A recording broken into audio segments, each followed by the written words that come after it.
Hello दोस्तों, welcome back to the channel Horizon Classes. दोस्तों, आज की इस वीडियो में हम final accounts of sole trading concern chapter का पार्ट 5 देखेंगे दोस्तों। और आज की इस वीडियो में हम 10 मार्क्स का प्रॉब्लम स्टार्ट करने जा रहे हैं दोस्तों।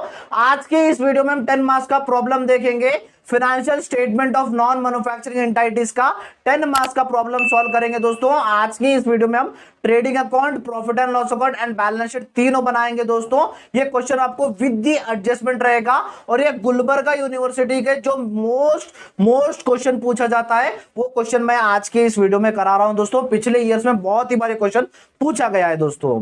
दोस्तों, आज के इस वीडियो में पहले हम क्वेश्चन देखेंगे, उसके बाद हम उस क्वेश्चन का आंसर कराऊंगा और लास्ट में मैं उसी क्वेश्चन का मैं आपको एक प्रैक्टिस क्वेश्चन दूंगा। उस क्वेश्चन की तरह आप प्रैक्टिस कीजिएगा और उसका आंसर कमेंट सेक्शन में बताइएगा दोस्तों। चलिए दोस्तों, हमारे क्वेश्चन की तरफ हम बढ़ते हैं। चलिए दोस्तों, पहले हम क्वेश्चन पढ़ लेते हैं। क्वेश्चन दिया गया है, from the following trial balances you are required to prepare trading account, profit and loss account and balance sheet. ये जो आपको इंफॉर्मेशन दिया गया है नीचे, उसका इंफॉर्मेशन लेते हुए आपको trading account, profit and loss account and balance sheet तीनों आपको बनानी है दोस्तों। चलिए दोस्तों, बना लेते हैं। नीचे आपको इंफॉर्मेशन दिया गया है, एक बॉक्स है दोस्तों। बॉक्स में सारा इंफॉर्मेशन है। कैपिटल है, ड्रॉइंग्स है, परचेज है, सेल्स है, ओपनिंग स्टॉक है, सैलरी है, इंश्योरेंस है, प्लांट एंड मशीनरी है, प्रिंटिंग एंड स्टेशनरी है, रेंट है, कमीशन है, वेजेस है, कैरियज इनवर्ड्स है, डेप्टॉर्स है, क्रेडिटर्स है, इन्वेस्टमेंट है, बिल्डिंग है, कैश इन हैंड है एंड कैश एट बैंक है। इतना सारा इंफॉर्मेशन आपको बॉक्स में दिया गया है दोस्तों। और आपको नीचे एडजस्टमेंट भी दिए गए हैं। 4 एडजस्टमेंट है, जिसमें फर्स्ट है क्लोजिंग स्टॉक है, सेकंड है आउटस्टैंडिंग सैलरी है एंड थर्ड है इंश्योरेंस प्रीपेड है एंड फोर्थ है डेप्रिसिएशन है। ये चारों भी आपको एडजस्टमेंट दिए गए हैं दोस्तों। ये सारा इंफॉर्मेशन लेते हुए आपको trading account, profit and loss account and balance sheet बनानी है। चलिए दोस्तों, बना लेते हैं। आ जाइए दोस्तों हमारे आंसर की तरफ दोस्तों। हमें आंसर में पहले ट्रेडिंग अकाउंट बनाना है, उसके बाद दोस्तों प्रॉफिट एंड लॉस अकाउंट बनाना है, उसके बाद हमें बैलेंस शीट बनाना है। यहां पर हमारा ट्रेडिंग अकाउंट का फॉर्मेट आ गया, उसके बाद इसके नीचे प्रॉफिट एंड लॉस अकाउंट का फॉर्मेट है दोस्तों, और हमारे नेक्स्ट पेज पे है दोस्तों बैलेंस शीट का फॉर्मेट। ये हमें 3 चीजें यहां पर बनानी है दोस्तों। चलिए अब हमारे क्वेश्चन के हिसाब से हम जो एंट्री जो से अकाउंट में आएगी वो अकाउंट में हम पुट करेंगे दोस्तों। और एक बात मैं आपको बता दूं, जो आपके बॉक्स में सारे क्वेश्चन में, जो आपके क्वेश्चन में सारे एंट्रीज बॉक्स में दिए गए थे, उसकी एंट्री सिर्फ एक ही बार बनती है। और जो एडजस्टमेंट्स है, एडजस्टमेंट की एंट्रीज हमेशा 2 अकाउंट्स में आती है दोस्तों। वह कैसे करना, चलिए चलते हैं। पहले क्वेश्चन को देखते हुए एक एक से करेंगे दोस्तों। क्वेश्चन में फर्स्ट देखिए दोस्तों, आपको कैपिटल है 2,20,000 का। कैपिटल हमेशा कहां आता है दोस्तों, हमने फॉर्मेट पिछले वीडियो में ही कर दिया था। यहां पर मैं आपको पर्टिकुलर नहीं बताऊंगा को कहां से आएगा बोल के, एक बार फॉर्मेट चेक कर लीजिएगा, क्योंकि वहां पर फॉर्मेट देख लेंगे तो पूरा क्लियर हो जाएगा। चलिए दोस्तों, कैपिटल हमेशा आता है हमारे बैलेंस शीट में, लायबिलिटी साइड आता है दोस्तों। चलिए लिख लेते हैं 2,20,000। इसके अभी नेक्स्ट एंट्रीज आएंगे दोस्तों, इसलिए हम अमाउंट बाहर ही रख रहे हैं दोस्तों। उसके बाद देखिए आपके क्वेश्चन में ड्राइंग्स है, 10,000 के ड्राइंग्स है दोस्तों।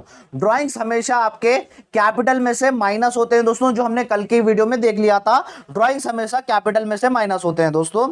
लेस कैपिटल में से माइनस होंगे, लेस ड्राइंग्स। अमाउंट था दोस्तों -10,000, ये बाद में माइनस करेंगे अभी हम। उसके बाद देखिए, उसके बाद आपके क्वेश्चन में दोस्तों परचेजेस है, परचेजेस 1,62,000 के परचेजेस है दोस्तों। परचेज हमेशा किस में आता है, हमेशा परचेजेस दोस्तों हमारे ट्रेडिंग अकाउंट में आता है। ट्रेडिंग अकाउंट में परचेजेस कितने का था दोस्तों, 1,62,000 के परचेजेस थे। उसके बाद देख लीजिए दोस्तों क्या है, उसके बाद है दोस्तों हमारे क्वेश्चन में सेल्स है। सेल्स हमारे क्वेश्चन में 2,82,000 के सेल्स है। सेल्स हमेशा ट्रेडिंग अकाउंट के क्रेडिट साइड आता है। सेल्स 2,82,000 के सेल्स है दोस्तों। उसके बाद हमारे क्वेश्चन में देखिए ओपनिंग स्टॉक है। ओपनिंग स्टॉक 32,000 का ओपनिंग स्टॉक है और ट्रेडिंग अकाउंट के ओपनिंग स्टॉक डेबिट में आता है। ओपनिंग स्टॉक का अमाउंट दोस्तों 32,000 था। उसके बाद नेक्स्ट देखिए दोस्तों, सैलरी है। सैलरी हमारा 12,000 सैलरी है। सैलरी हमारे लिए एक्सपेंस होगा, सो एक्सपेंस हमारे प्रॉफिट एंड लॉस अकाउंट में आते हैं। प्रॉफिट एंड लॉस अकाउंट में डेबिट में एक्सपेंस आएंगे। सैलरी कितना है दोस्तों, सैलरी 12,000 हमारा सैलरी था। उसके बाद नेक्स्ट देखिए दोस्तों, इंश्योरेंस है। इंश्योरेंस का अमाउंट 5,600 है दोस्तों, और इंश्योरेंस भी हमारे लिए एक्सपेंस होगा। इंश्योरेंस इंश्योरेंस भी हमारे लिए एक्सपेंस होगा दोस्तों, तो 5600। ये 12,000 हम बाहर नहीं लिखेंगे दोस्तों, क्योंकि हमारा एडजस्टमेंट पे सैलरी का है अभी, तो हम बाहर नहीं लिखेंगे, इंश्योरेंस भी बाहर नहीं लिखेंगे। उसके बाद देखिए नेक्स्ट है प्लांट एंड मशीनरी है। प्लांट एंड मशीनरी 40,000 है। प्लांट एंड मशीनरी हमारे लिए एसेट्स है, तो एसेट्स में आएगा बैलेंस शीट में। So plant and machinery, plant and machinery का अमाउंट है दोस्तों 40,000 है। ये भी बाहर लिखेंगे क्योंकि इसका भी हमारा एडजस्टमेंट आएगा दोस्तों। उसके बाद देखिए नेक्स्ट क्या है, प्रिंटिंग एंड स्टेशनरी का अमाउंट है दोस्तों 3,200। प्रिंटिंग एंड स्टेशनरी हमारे लिए एक्सपेंसेस है, एक्सपेंसेस सारे हमारे प्रॉफिट एंड लॉस अकाउंट में आते हैं। प्रिंटिंग एंड स्टेशनरी अमाउंट था दोस्तों 3,200। उसके बाद देखिए दोस्तों हमारे क्वेश्चन में रेंट है। रेंट हमारा है 12,000 का हमारा रेंट है दोस्तों। रेंट भी हमारे लिए एक्सपेंस होगा, एक्सपेंस हमारे प्रॉफिट एंड लॉस अकाउंट में आते हैं। रेंट है दोस्तों 12,000 का रेंट है, चलिए लिख लीजिए। उसके बाद है कमीशन रिसीव्ड है दोस्तों। कमीशन रिसीव्ड हमारे लिए इनकम होगा, हमें रिसीव हो रहा है। इनकम्स कहां आते हैं दोस्तों, प्रॉफिट एंड लॉस अकाउंट में। इनकम्स हमारे सारे क्रेडिट साइड आते हैं दोस्तों, क्रेडिट साइड। कमीशन रिसीव्ड है दोस्तों, कमीशन रिसीव्ड का अमाउंट है 3,200। क्लियर है दोस्तों यहां तक, आई होप यहां तक पूरा क्लियर होगा। उसके बाद देखिए वेजेस है। वेजेस का अमाउंट 20,000 है। वेजेस हमेशा हमारे ट्रेडिंग अकाउंट में आता है। सो वेजेस कितने का था दोस्तों, वेजेस था हमारा 20,000 का वेजेस था। यहां तक हमने कर लिया। उसके बाद हमारा नेक्स्ट है दोस्तों कैरियज इनवर्ड। कैरियज इनवर्ड का अमाउंट है 8,000। कैरियज इनवर्ड भी हमारा ट्रेडिंग अकाउंट में आता है। ट्रेडिंग अकाउंट में जैसा कैरियज इनवर्ड का मतलब होता है कि हम वो क्या कर रहे हैं, हमें सप्लायर के पास से कंपनी तक लाने के लिए जो भी खर्चे जाते हैं वो सारे ट्रेडिंग अकाउंट में आते हैं। सो कैरियज इनवर्ड भी वही है, ट्रांसपोर्टेशन कॉस्ट होता है कैरियज इनवर्ड। कैरियज इनवर्ड भी हमारे ट्रेडिंग अकाउंट में ही आएगा दोस्तों, ये 8,000। या फॉर्मेट समझेंगे तो ये पता चल जाएगा कि कौन सी एंट्री कहां पर आएगी बोल के, वरना ये बहुत कंफ्यूजन हो जाएगा। तो एक बार फॉर्मेट देख लीजिएगा।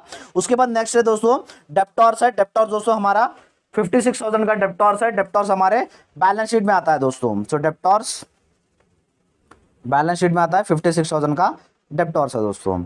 उसके बाद नेक्स्ट देखिए क्रेडिटॉर्स है। क्रेडिटॉर्स 27,000 के क्रेडिटॉर्स है दोस्तों। क्रेडिटॉर्स हमारे बैलेंस शीट में लायबिलिटी साइड आते हैं।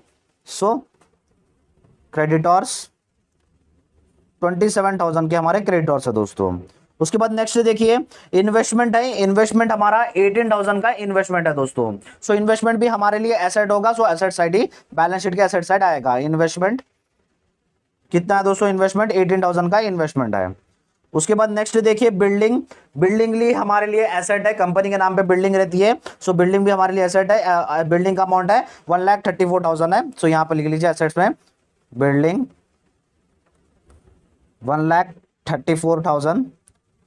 उसके बाद देखिए दोस्तों आपके क्वेश्चन में कैश इन हैंड है। कैश इन हैंड कंपनी के पास कैश है कहते हैं, वो भी कंपनी का एसेट ही होता है। कैश हमारा अमाउंट है 4,200 है। सो एसेट्स में लिख लीजिए cash in hand 4,200।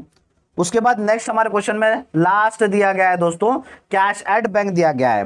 Cash at bank भी हमारे लिए एसेट ही होता है दोस्तों, कंपनी के नाम पे ही रहते हैं कैश एट बैंक को। सो कैश एट बैंक का अमाउंट है 15,200। So cash at bank 15,200। ये हमने सारे हमारे जो भी बॉक्स में दिया गया था सारे एंट्रीज हमने बॉक्स के हिसाब से पूरे लिख दिए दोस्तों, कहां कहां पर आएंगे बोल के। अब हमारा नेक्स्ट काम है दोस्तों हमें एडजस्टमेंट के सारे एंट्रीज करने हैं।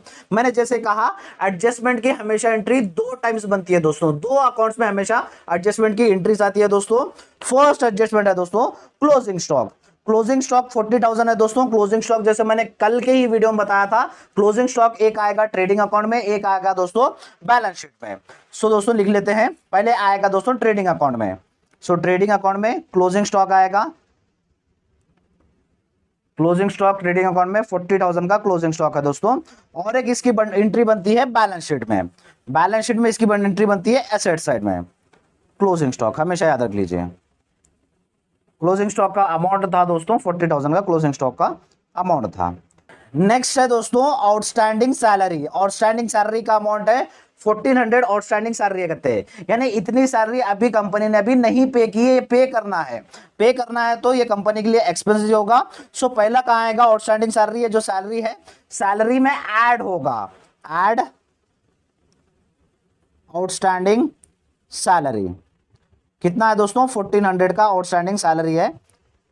सो कैलकुलेट कर लीजिए, 12,000 प्लस 1400 करेंगे तो हमारा आंसर 13,400 आएगा दोस्तों। ये आउटस्टैंडिंग सैलरी है, पहले तो हमें सैलरी का इतना एक्सपेंस है और लास्ट ईयर का भी हमने पे नहीं किया, लास्ट ईयर का पे नहीं किया तो वो भी हमारे लिए एक्सपेंस होगा। सो इसमें ऐड होगा 1400। और एक एंट्री कहां बनेगी, और एक एंट्री दोस्तों बैलेंस शीट में बनेगी। बैलेंस शीट में लायबिलिटी साइड आई हमारी, आउटस्टैंडिंग सैलरी की एंट्री बनेगी, आउटस्टैंडिंग सैलरी, सिर्फ जो आउटस्टैंडिंग सैलरी एडजस्टमेंट में अमाउंट था वही लिखना है 1400 दोस्तों। उसके बाद दोस्तों हमारे नेक्स्ट क्वेश्चन में है इंश्योरेंस प्रीपेड है, इंश्योरेंस प्रीपेड 1000 है दोस्तों, यानी इंश्योरेंस प्रीपेड है पहले का पहले एडवांस में ही हमने नेक्स्ट ईयर का भी इंश्योरेंस पे कर दिया करते हैं, एडवांस में ही पे कर दिया तो वो हमारे लिए क्या होगा, वो हमारे लिए एसेट होगा दोस्तों, एसेट होगा। तो पहले हम क्या करेंगे, प्रॉफिट एंड लॉस अकाउंट में जो हमारा इंश्योरेंस है, इंश्योरेंस में वो माइनस करेंगे। ये तो हमारा 5,600 का एक्सपेंसेस था, लेकिन हमने क्या किया, हमने एडवांस में ही क्या कर दिया, प्रीपेड कर दिया दोस्तों, एडवांस में हमने 1000 रुपीज पे कर दिए। सो प्रीपेड कितने का, 1000 का, सो माइनस 1000। सो 5,600 में 1000 गया तो 4,600 हमारा प्रीपेड का ये इंश्योरेंस का अमाउंट आ जाएगा दोस्तों। इसकी और एक एंट्री बनेगी हमारी, एसेट साइड बनेगी दोस्तों, इंश्योरेंस प्रीपेड कितना था दोस्तों, 1000 था। उसके बाद हमारा लास्ट एडजस्टमेंट क्या कहता है दोस्तों, लास्ट एडजस्टमेंट है depreciate plant and machinery by 10%। Depreciation निकालो बोल रहा है, प्लांट एंड मशीनरी पे 10% का डेप्रिसिएशन निकालो बोल रहा है दोस्तों। सो चलिए दोस्तों निकाल लेते हैं। यहाँ पर प्लांट एंड मशीनरी है, प्लांट एंड मशीनरी क्या कहते हैं, 10% घटा कहते हैं। सो माइनस होता है डेप्रिसिएशन, डेप्रिसिएशन माइनस होता है। आपके स्क्रीन के ऊपर कैलकुलेट दिख रहा होगा दोस्तों, 40,000 पे हमें 10% का निकालना है दोस्तों। 40,000 इंटू 10% का करें तो हमें कितना आ गया दोस्तों, 4,000 का हमारा डेप्रिसिएशन हो रहा है। सो 4,000 डेप्रिसिएशन हो रहा है, तो 40,000 में से जब हमारा 4,000 जाएगा तो हमारा आंसर आएगा 36,000 का हमारा प्लांट एंड मशीनरी बच गया दोस्तों। अब इसकी डबल एंट्री होगी, डबल एंट्री कहाँ होगी, है हमें क्या हो रहा है, डेप्रिसिएशन हमें लॉस हो रहा है, एक्सपेंसेस हो रहा है, लॉस हो जा रहा है, ये लॉस कहाँ होगा, प्रॉफिट एंड लॉस अकाउंट में होगा। सो डेप्रिसिएशन, सो डेप्रिसिएशन का कितना था, 4,000 था। वो टोटल अमाउंट नहीं लेना दोस्तों, डेप्रिसिएशन कितना अमाउंट का हुआ था, सिर्फ उतना ही अमाउंट हमें लेना है दोस्तों। ये सारा दोस्तों हमने क्या कर लिया, हमने जो हमारे इंट्रीज थे सारे बॉक्स के इंट्रीज भी कर दिए, एडजस्टमेंट के भी सारे इंट्रीज कर दिए दोस्तों। अब हमें क्या करना है, हमें सिर्फ कैलकुलेशन करना है। सो चलिए दोस्तों कर लेते हैं कैलकुलेशन। पहले ट्रेडिंग अकाउंट निकाल लेते हैं। ट्रेडिंग अकाउंट का पहले क्रेडिट का बैलेंस क्या होता है देखते हैं। 2,82,000 प्लस 40,000 करेंगे तो हमारा अमाउंट दोस्तों 3,22,000 आ जाएगा। उसके बाद इसका अमाउंट निकालते हैं। इसका अमाउंट देखिए दोस्तों 32,000 प्लस 1,62,000, 20,000 प्लस 8,000 करेंगे तो इसका अमाउंट दोस्तों 2,22,000 आएगा। सो देख लीजिए दोस्तों कौन सा बड़ा है, 3,22,000 बड़ा है क्या, 2,22,000 बड़ा है। सो 3,22,000 बड़ा है तो 3,22,000 दोनों साइड रख लेते हैं, यहाँ पर भी 3,22,000 रख लेते हैं दोस्तों। अब डिफरेंस लेना है, 3,22,000 में से 2,22,000 निकालेंगे तो 1,00,000 हमारा बच जाएगा। 1,00,000 हमारा डिफरेंस आ रहा है, 1,00,000 डिफरेंस लिख दीजिए और ये हमारा हो गया दोस्तों ग्रॉस प्रॉफिट। ये ग्रॉस प्रॉफिट कहां पर ट्रांसफर होता है दोस्तों, ग्रॉस प्रॉफिट हमारा ट्रांसफर होता है क्रेडिट साइड, ये हमेशा आपको याद ही है। क्रेडिट साइड ट्रांसफर हो गया, क्रेडिट साइड आएगा दोस्तों ग्रॉस प्रॉफिट। कितने का हुआ दोस्तों, 1,00,000 का। तो चलिए 1,00,000। अब चलिए प्रॉफिट एंड लॉस अकाउंट का टोटल लेवल के निकाल लेते हैं। पहले इसका भी क्रेडिट साइड का निकालेंगे। 1,00,000 प्लस 3,200 करेंगे तो हमारा अमाउंट आएगा दोस्तों 1,03,200।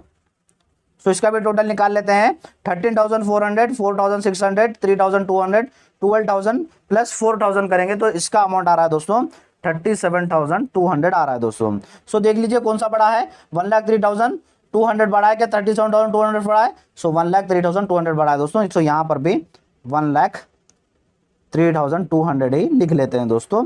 सो चलिए डिफरेंस निकाल लीजिए। 1,03,200 में से 37,200 निकाल गया तो कितना बच गया दोस्तों, बच गया हमारा 66,000। 66,000 क्या है दोस्तों हमारा, ये नेट प्रॉफिट है दोस्तों।